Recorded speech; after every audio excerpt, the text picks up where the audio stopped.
நல்ல வேலை ஒரு வழியா உரடுக்க கத்துக்கிட்டா, இல்லைன்னா திரும்ப எங்கேயோ தூக்கி சுத்தணும்னா அங்க ஒரு ரத்தம் இருக்காங்க. இருடா ரொம்ப இருக்குதாண்டா போகணும்.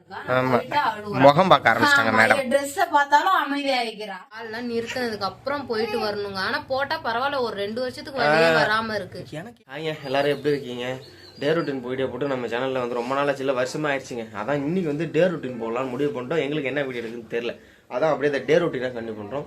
வாங்க அப்படியே புதுசா பார்த்தா இல்லைங்க. பாவக்காய் எங்க பாட்டி எடுத்து வந்து கொடுத்து 2-3 நாள் ஆச்சு. மேடம் விதைய எடுத்துட்டு அதிலே கொஞ்சம் போட்டிருக்காங்க. மீதில எங்கம்மா காட்டு. பாவக்காய் குழம்புங்க நீ வைக்கணும். அது ஏன்னா இங்க எங்க அத்தை ஒருத்தவங்கள்ட்ட கொண்டு கொடுத்தேன். அவங்க சொன்னாங்க, அவங்க சொல்லும் போதே எனக்கு இதை சாப்பிட்டவன முடிவு பண்ணிட்டேன். எவ்வளவு காசு வந்தாலும் பாருங்க, அவ்வளவு டேஸ்டா சொன்னாங்க. அதை இது செய்யணும் மப்பிள்ள எப்படின்னாங்களா, செஞ்சு அவனை முடிவு பண்ணிட்டேன். இன்னைக்கு அதை ரெடி பண்ண போறேன். அப்புறம் டீ அவங்க போட்டுட்டு இருக்காங்க. இங்க ஒரு ஃபங்க்ஷன் வேற, அதுக்கு போகணும். குடிப்பு போயிட்டு வந்து சிவா ஸ்கூல் கிளம்புறேன். நீ என்ன பண்ணிட்டு இருக்க? அவர் காலையில எதை எழுதி அப்பா அங்க பாருங்க காட்டிட்டு இருக்காங்க. என் பொண்ணு எந்திரிச்சு விளாண்டு கிடக்குறா. அதை வந்துட்டமா மாமா வந்துட்டமா சாப்பிட்டோமா? கிச்சடி, இட்லி, பூரி இதெல்லாம் வச்சாங்க. எல்லாத்தையும் சாப்பிட்டு எங்க வந்துட்டேன். சரியா சாப்பிட்டுருவோம். எந்த வீட்டுக்கும் ஃபங்க்ஷன் கூப்பிட்டாலும் வர மாட்டாங்க. எங்கேயாவது பக்கத்து வீட்டில் ஃபங்க்ஷன் வச்சா கூட சாப்பிட கூப்பிட்டா வர மாட்டான். அங்கேருந்து பார்சல் ஏதாவது எடுத்துட்டு வந்தால் தான் உண்டு, அதுவும் வேணான்ருவா. அது யாருன்னு தெரியல. நானும் கூப்பிடுவேன், வாக்குள்ள போயிரு அவ்வளோ வேலைக்கே. சொந்தக்காரங்கனாலும் அங்க போனாலுமே ஒரு கூச்சமா தயங்கி எட்டக்கதான் நிப்போம். இங்க போய் யாரையுமே தெரியாது, நம்ம என்ன பேச போறோம், ஒரு மாதிரி இருக்கும்ல. அதனால சரி, இவருக்கு ஃப்ரெண்ட்ஸ் இருக்கிறாங்க, அவரு கூட போனாருன்னா இவரு எப்படியோ சமாளிச்சுட்டு வருவாரு. ஜாலியா கொஞ்சம் போயிட்டு வருவாரு. நம்மளுக்கு என்ன தெரியும், போவோம் உள்ள போய் சுத்தி பார்த்துட்டு தின்னுட்டு உடனே வந்துடும். அதுக்கு எதுக்கு? நானும் அதேதான் பண்ணணும். காலையில் போயிட்டு வந்துட்டேன். நீ ஒரு நாள் இல்லை, நீ டெய்லியுமே இது கட்டு. இப்போ என்னதான் எழுதி வச்சிருக்கா அதுல? இங்க பாருங்க, எதாவது எழுதிருக்கான். பா இந்திரா கா. இது என்னடா அதெல்லாம்? டேய் என்னடா இப்ப இந்த அந்த மாதிரி எழுத வந்து அவன் எங்கேயோ கொண்டு போறான்னு நான் நினைக்கிறேன். சின்ன மேடம் மேடம் மேடம் என்னங்க? என்னம்மா என்னது? எதை சொல்லு, நீயும் சொல்லு. ஹாய்ங்கன்னு சொல்லு. குடும்ப வீட்டு ஃபேமிலி ஆகி போச்சு. இப்ப சொல்லு. எப்ப பாருங்க ஏதாவது ஒண்ணு கொடுத்தா நல்லா இருக்காமம்மா அப்படின்னு செஞ்சு காமிச்சா, சுமாரா இருக்கு ஹோட்டல் அளவுக்குலாம் வரல, சுமாரா இருக்கு ஹோட்டல் அளவுக்குலாம் வரலன்னு சொல்றாரு. அதுக்குதான் நான் என்ன சொல்றேன், இது சமையல்காரங்க இருக்கிறாங்கல்ல, ஹோட்டல்காரங்க, அவங்கள கல்யாணம் பண்ணிக்க பர்மிஷன் நீ கொடுக்குறியா? கல்யாணம் பண்ணிக்க. அவங்க நல்லா டேஸ்டா செய்வாங்க. சில பேர் ஹோட்டல் சாப்பாடு சாப்பிட்டு நாக்கெல்லாம் செத்து போச்சு, வீட்டு சமையல் சாப்பிடணும்னு சொல்லுவாங்க. இவரு ஹோட்டல் அளவுக்குலாம் இல்ல அப்படின்னு வறுத்து எடுத்துட்டா. எனக்கு தெரிஞ்ச மாதிரி குழம்பு வைக்கிறாங்க. ரொம்ப நாளாச்சு பாக்குறதுக்கு இவ்வளவு இருந்துதாங்க. இப்ப பார்த்தா அப்படிதான் இருக்கணும். ஏமா என்னமா ஆள் யாரும் இல்லன்னா அவ அழுவுறாங்க. இப்ப நல்லா தெரிஞ்சு வச்சுக்கிட்டா, நான் போயிட்டா அழுவா, நான் நின்னா அழுவாம இருக்கா, போயிட்டா அழுவா. முகம் பார்க்க ஆரம்பிச்சிட்டாங்க மேடம். ட்ரெஸ் பார்த்தாலும் அமைதியாயிக்கிறா. ஸ்டார்டிங்ல இருந்தே வந்து நாங்க லவ் ஸ்டோரி எல்லாம் போட்டாங்க. இருந்தாலுமே நிறைய பேர் திரும்ப உங்க லவ் ஸ்டோரி சொல்லுங்க சொல்லி கேட்டுட்டே இருந்தாங்க. அது என்னமா சொல்லமா? இப்ப இல்லங்க, ஸ்டார்டிங்ல இருந்தே கேட்டுட்டு இருந்தீங்க. இப்ப நியூ சப்ஸ்கிரைபர் இருக்கீங்களா, அவங்க இருந்தீங்க. அதுக்காக நான் 2வது சேனல்ல வீடியோ போடலான்னு இருக்காங்க. சும்மா மினி விலாக்.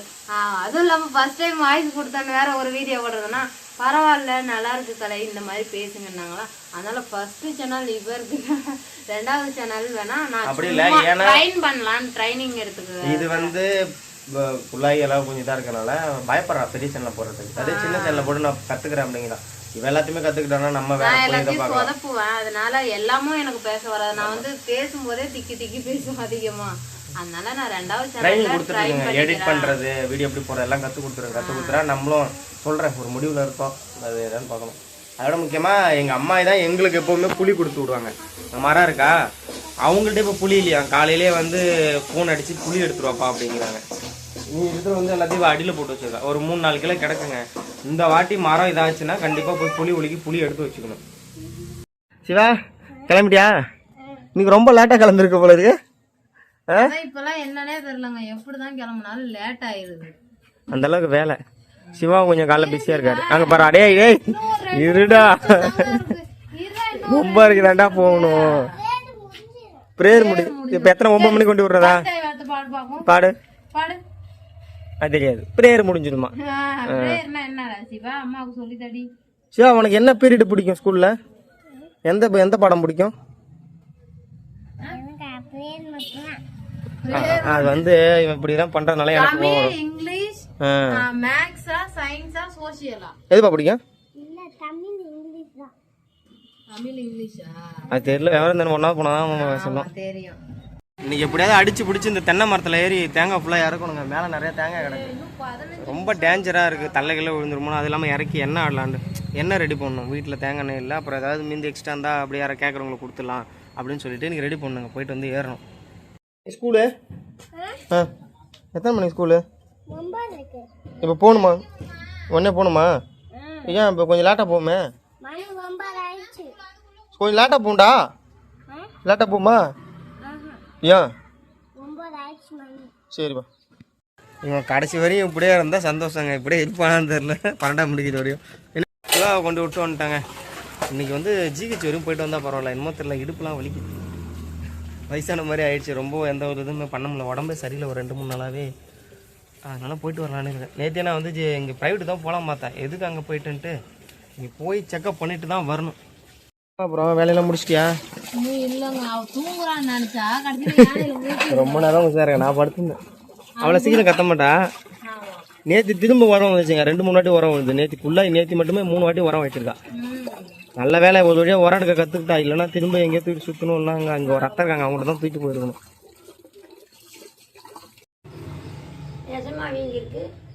இதான் வீடியோவில் தெரியுது. மூஞ்சி வீங்கின மாதிரியே இருக்கு பாருங்க லைட்டாக. அதை நெசமாக வீங்கிருக்கான்னு என்ன கேட்குறாங்க. நாளைக்கு ஊருக்கு போகிறோமா, அதனால் நாளைக்கு இந்த பக்கம் வந்துடாத அப்படின்னு சொல்லி வைக்கணும். இப்போ எல்லாம் காலைல வந்து வேஸ்ட்டாக அலைஞ்சிட்டு போவாங்க. பாட்டி இப்போ ஒரு அக்கா கூட இப்போ ரீசெண்டாக வந்து திருப்பதி கோயிலாம் போய் ஃபேமஸ் ஆனாங்க தெரியுமா? அக்கா கழுத்து நிறையா போட்டிருப்பாங்க, பார்த்துருப்பீங்க. நீ பார்க்கலையா? அதான் 45 பவுண்டில் தாலி அதெல்லாம் போட்டிருப்பாங்க. அவங்க நிறைய பேர் பார்த்துட்டு வாய்ப்பு இருக்கு. வீடியோ பார்த்துட்டு கிழனுக்குது. கவர்மெண்ட் வேலையில் இருப்பாலும் இப்போ கவர்மெண்ட் வேலை இருந்தால் கூட நகை வாங்க முடியாது, அவ்வளோ ரேட்டு விற்கிது. அந்த அம்மா கழுத்துலேயே ஒரு 150 பவுன் கொடுத்தது. ஜெயின்ஜூரில் ஒரு ஜோஸ் ஆல்காசு ஜெயின்ஜூரில் கூட்டம் அள்ளுதான். எல்லாம் அள்ளுந்தான். நம்ம ஒன்றுத்தையும் அள்ள முடியாதுங்க. இனிமே நம்மளுடைய கனவுலாம் 1 பவுனுங்கிறது நீங்கி 1 கிராமா தான் இருக்க போகுது. நகைலாம் வேணாம். நான் என்ன பண்ண போறோம்? நகைய சக்திக்கு தங்கம் பெத்து வச்சிருக்கேன் நானு. அது வளர வளர அது 50 கிலோ தங்கம். அவ்வளவுதான் முடிஞ்சு போச்சு. ஏன்னா ஏதோ போற பக்கம் பார்த்தா எதுவும் செய்ய முடியாது போலங்க. 2வது ஆஸ்பத்திரி போனோம், உங்களை கடை சொல்லிட்டு போனோம் பாத்தீங்களா. எனக்கு பேக் பெயினா இருக்கு, கீழே வலிக்குன்னு சொன்னேன் டாக்டர்கிட்ட. இந்த 3 மாத்திரையை போடுங்க. இதோட அவர் காசு கொடுக்கல, நான் வச்சிருந்தேன். இந்த 3 மாத்திரையை போடுங்க அப்படின்னு சொல்லிட்டாரு. சரி போடுறேன்ட்டு வந்திருக்கு. அது போட்டு பார்த்தா தான் கதை என்னன்னு தெரியும். எனக்குமே பேக் பெயின் இருந்துச்சுங்க. உட்காரவே முடியாது, ரொம்ப வலிக்கும். அப்பெல்லாம் வந்து பாப்பாவும் இல்ல சிவாவும் இல்ல, சத்து குறைபாடுன்னு ஒரு ஊசி போட்டாங்க. ரொம்ப நாள் எனக்கு அந்த முதுகெலும்பு வலியே வரல. இப்ப பாப்பா பிறந்ததுக்கு அப்புறம் திரும்ப வந்துருச்சு. இப்ப ஃபீட் பண்றதுனால ஊசி எல்லாம் போடுவாங்களா என்னன்னு தெரியல. அதனால பாப்பாவுக்கு பால் எல்லாம் நிறுத்தினதுக்கு அப்புறம் போயிட்டு வரணுங்க. ஆனா போட்டா பரவாயில்ல, ஒரு 2 வருஷத்துக்கு வலியே வராம இருக்கு. எனக்கு ஏன் வந்து தெரியல. எனக்கு எப்பவுமே மோஸ்ட்லி பேக் பெயின் இதெல்லாம் வரவே. என்னோட பெரிய பிரச்சனை இந்த சைனடிஸ் மூக்கு அடிப்பாங்க. 50 ரூபா தான் ஒரு ஊசி. சத்து ஊசி போடுவாங்க. இங்க போனோம்னா அது போடுவாங்க டாக்டர். இங்க சில ஜிஹெச்சுமே போறாங்க. இப்ப போறதில்ல, ஜிஹெச் எல்லாம் போட மாட்டாங்க. காலையே அதுக்கு போய் சுத்திட்டு வந்தாங்க. இந்த நகையை பார்த்து நானே ஷாக் ஆயிட்டேன். எனக்கு நகை இதெல்லாம் ஒரு ஆசை இருக்கு. இப்பதான் இருக்கு. ஏன்னு கேட்டா என் பொண்ணுக்கு ஒய்ஃபுக்கு செய்யணும்னு ஆசைப்படுறேன். அது நடக்கவே நடக்காது, நல்லா தெரிஞ்சிச்சு. கடைசியா வந்து நாங்க 1 கிராம் பேசு. நான் நாளைக்கு 100 பவுன் நகை எடுத்துருவேன். பேசு கண்டிப்பா 1 கிராமாவது எடுத்துருவேன். சரி நான் ஒத்துக்கிறேன். 1 கிராம் நகை நாங்கள் அடகு வச்சோங்க. அப்போ வந்து 2600 ரூபா வச்சுது 1200 ரூபா. ஏமா அதை வந்து மீட்க முடியாம நான் விட்டுட்டேங்க. 2600 ரூபாய்ட்டு அந்த நகை மொழிக்கு போச்சு. அந்த நகை எதுக்குன்னா ஒரு செய்வனையாக எங்களுக்கு செஞ்சாங்க. அந்த நகை இப்போ நான் போய் கேட்குறேன். வாழ்க்கையே வெறுத்து போனேன். 16000 ரூபா அதெல்லாம் மொழிகிடுச்சா, அதெல்லாம் விட்டாச்சான். அப்பதாங்க வருத்தப்படுறேன். எல்லாமே நம்ம வந்து கேட்போம். அந்த வீடியோ எடுத்துகிட்டே இருக்கும்போது திடீர்னு ஞாபகம் வந்ததுங்க. எங்கள் அப்பா வந்து ஒரு அருணாக்கயிறு, அதான் அந்த வெள்ளி அருணாக்கடி வந்து எடுத்தார். அப்போ ஒரு 5000 ரூபாய்க்கு அந்த மாதிரி எடுத்துருப்பாருன்னு நினைக்கிறேன். 5000லேருந்து 7000க்குள்ள அப்போ எடுத்திருக்காரு. அதை கொண்டு வந்து 4000 ரூபாய்க்கு அடகு வச்சிட்டாரு. ஆனால் 4 வருஷத்துக்கு மேலே ஆகுதான். என்கிட்ட சொல்லவும் இல்லை, சீட்டு என்கிட்ட காட்டலன்னா கொஞ்சம் கொஞ்சமாக நான் கட்டி தருவேன். சரி கேட்டு ஏதாவது இருந்தாலும் நம்ம ரொட்டேஷன் பண்ணி மீட்டர்லான்னு ஓடி கேட்குறேன். 4 வருஷம் மேலே எல்லாம் வச்சுக்க மாட்டோம்பா, ஏழை விட்டுருவான்ட்டாங்க. அந்த மாதிரி தான் எல்லாத்தையும் வீணாக்குறது என் குடும்பத்தில். ஒன்று தண்ணியை போட்டு எங்கேயாவது குப்புற கிடக்கிறது, இல்லைனா இருக்கிற பொருளை கொண்டு இந்த மாதிரி வச்சிடுறது. சரி வாங்கினோம்னா நம்ம பொண்ணுக்கு ஏதாவது காப்பு கிப்பு எடுத்து போகலாம் கூட மாற்றி நான் ஒரு பிளான் போட்டேன். அது ஒரு பிளான் நடக்குது. குழாய் ரொம்ப ஃபீல் பண்ணுறாங்க. என்னென்னா நமக்கு எது கிடைச்சது, அதாவது நடக்குது எதுன்னு நம்ம நினச்சாலும் அது உடனே இதாகிடுது அப்படின்னு சொல்கிறான். இந்த நகைக்கு தான் சொல்கிறேன், இப்போ கேட்டு வந்து அது கிடைக்கல இல்லை ஃபீல் பண்ணுறேன். விட்டு பார்த்துக்கலாம். அது சில கடவுள் வந்து ஒரு இது கொடுத்துருப்பாங்க, ராசி இருக்கும். உங்கள்கிட்ட பணம் சேரும், நகை சேரும், உங்கள்கிட்ட எல்லாமே இருக்கணும். எங்களுக்கு அப்படி எதையும் கொடுக்கலான்னு நினைக்கிறேன். நாங்களாம் எதாவது பண்ணிக்கணும். பாருங்க எப்போ முடிவிட்டாலும் எம்ஜிஆர் மிஸ் யாரோ வச்சு விட்டுறாங்க. எல்லாம் முடிஞ்சதுங்க. பாவம் பாட்டி போட்டு தூங்கிடுச்சு. என் பொண்ணும் தூங்குறா. அடுத்து விதை வீட்டு வேலையை பாப்பா. நானும் அடுத்தது கிளம்புறேன். விருதாலம் வரையும் போகணும். இங்கே நைனாவத்து வேலையாக. இன்னொரு வீடியோவில் மீட் பண்ணலாங்க. பாய்.